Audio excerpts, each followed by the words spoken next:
Okay. Also, Ukrainian president speaks out publicly for the first time since he fled. San Diego welcomes a new police chief. More on that story next. Advertisements will soon be banned from elementary schools. More details next. And anyone who says that sunshine brings happiness has never danced in the rain. But look at the weather. We have been having lots of traffic issues, so be sure to tune in, and I have information about the storm.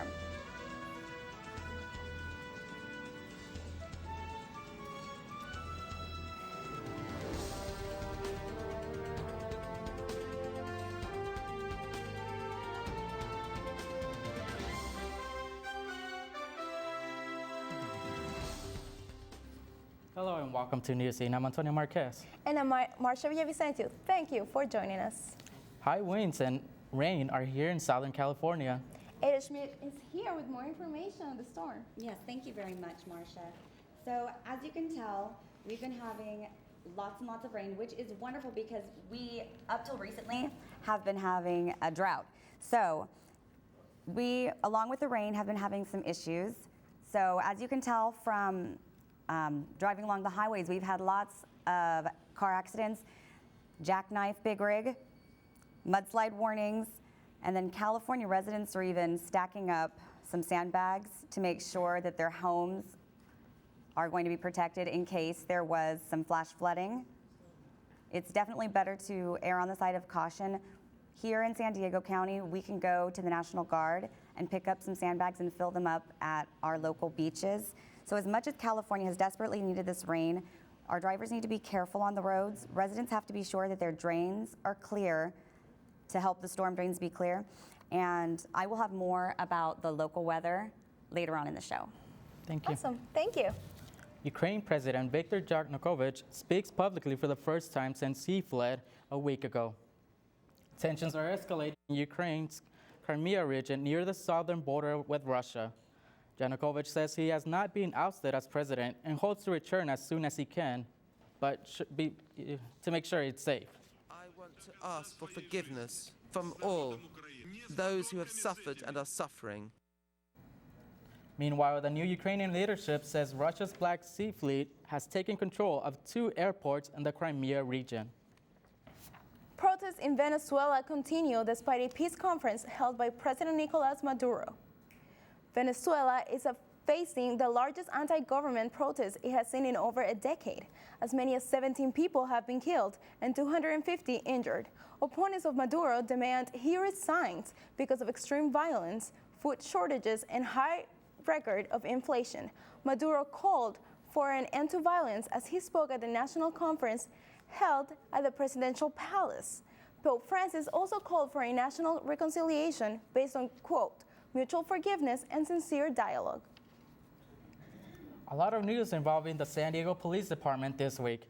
The chief of the department has retired and a newly appointed police chief has already been announced. Alexa Bartola joins us here to tell us more about it. Thank you, Antonio. Thank you, Marcia.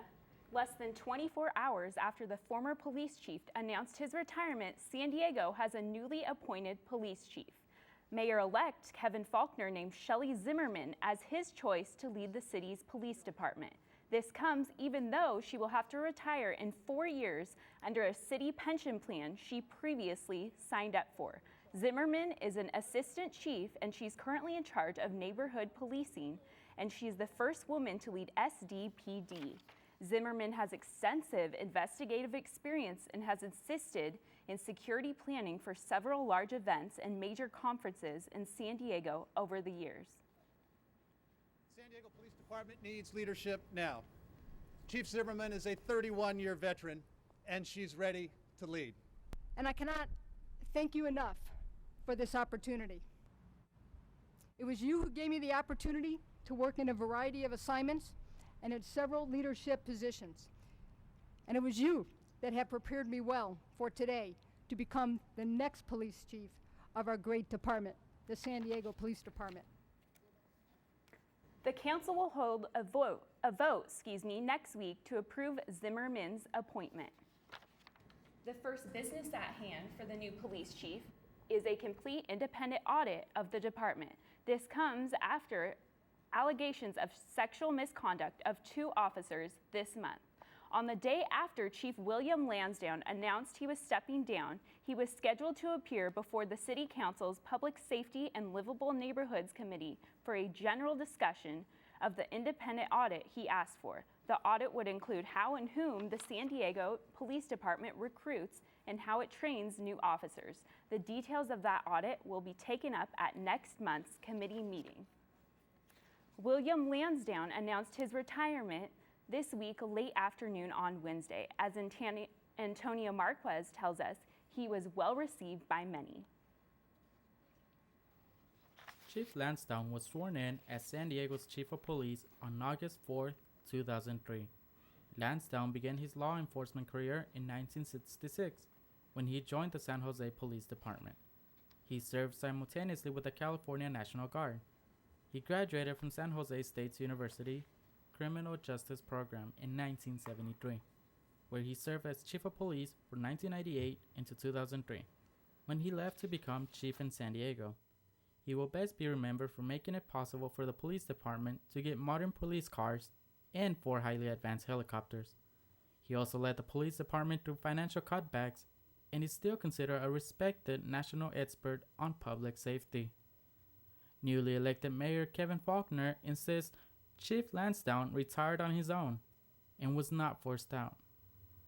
Antonio Marquez, Newscene. Under Lansdowne's leadership, San Diego has had its lowest crime rate since the 1960s. I'm going to go ahead and send it back to you guys. Thank you. Thank you, Alexa. Thank you, Alexa. More details are emerging after a deadly officer involved in a shooting downtown earlier this week. Police say John Chesney was holding a pellet gun that looked like a realistic assault rifle. The standoff happened on Broadway Street Wednesday morning.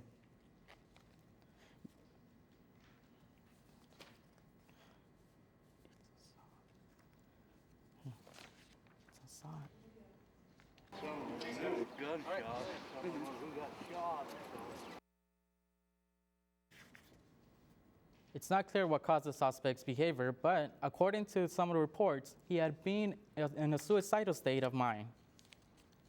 The LGBT community scored 2 victories this week in Arizona and Texas. On Wednesday, a San Antonio federal judge ruled the Texas ban on same-sex marriage was unconstitutional. Later that day, Arizona Governor Jan Brewer vetoed a bill giving business owners the right to refuse service to gay customers based on religious beliefs.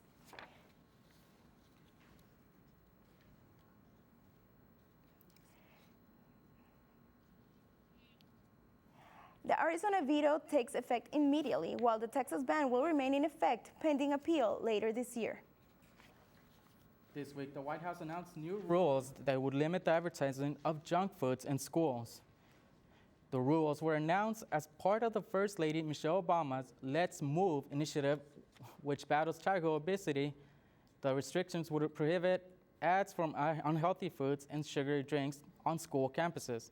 The marketing limits come after new USDA regulations put a cap on the calorie, fat, sugar, and sodium limits on most food items that can be sold in schools. Junk food ads will eventually be phased out rather than taken down overnight. Speaking of Obama's, President Barack Obama spoke Thursday evening at the White House, where he introduced a new initiative, My Brother's Keeper.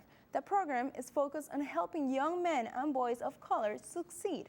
This program is one that is close to home emotionally for the president, and he expressed that by the many personal topics he touched on, among those being growing up without a dad, racial profiling, and experimenting with drugs. Over 47 million kids in sub-Saharan Africa cannot read. Child Care Worldwide hopes to change that with a message of hope. Joshua Lipton has more. Every child deserves an education to ensure they have a chance at life. And 10 amazing kids from Uganda prove it with nothing more than a passionate expression of culture through song and dance. Excitement is brewing as I stand outside the World Beat Center in San Diego's own Balboa Park, where the Ugandan Orphans Choir is about to perform a special free show. Come on, let's go check it out. From ages 9 to 12 and often rescued from horrific conditions, the children of the Ugandan Orphans Choir are a true inspiration to the world. The message is there are other children like them that need help.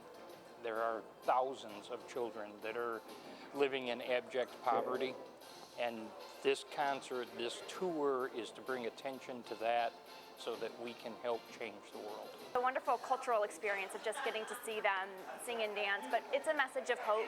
The choir consists of 5 boys and 5 girls, mostly from southern Uganda, with ambitions like any young child. My name is Joe Brasha.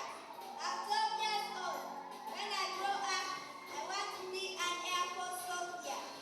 After their moving performance, the audience found it difficult not to open their wallets with hefty donations, as well as their hearts. I like the fact that they talk about education as a way of eradicating the problem. If my purse was big enough, I would empty all of it today. This money that we donate is going to split in many, many ways to help them. That's why it's very important to me. With photojournalist Maria Souza, I'm Joshua Lipton, Newscene. The choir is in San Diego County until March 16, and sponsoring a child is very simple. Go online to childcareworldwide.org for tour dates and more info. Survey on Intelligence, find out how Americans scored. San Diego Aztecs have been on a roll. We have those highlights and more coming up.